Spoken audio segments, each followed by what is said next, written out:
بسم اللہ الرحمن الرحیم۔ حضرت ابو ہریرہ رضی اللہ تعالی عنہ بیان کرتے ہیں کہ چند صحابہ نبی کریم صلی اللہ علیہ وآلہ وسلم کی خدمت میں حاضر ہوئے تو انہوں نے آپ سے دریافت کیا، ہم اپنے دلوں میں ایسے وسوسے پاتے ہیں کہ انہیں بیان کرنا ہم بہت گراں سمجھتے ہیں۔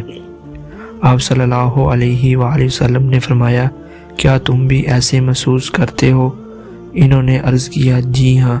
آپ صلی اللہ علیہ وآلہ وسلم نے فرمایا، یہ تو صحیح ایمان ہے۔ حضرت ابو ہریرہ رضی اللہ تعالی عنہ بیان کرتے ہیں، رسول اللہ صلی اللہ علیہ وآلہ وسلم نے فرمایا، 7 مہلک چیزوں سے اجتناب کرو۔ انہوں نے عرض کیا، یا رسول اللہ وہ کیا ہیں؟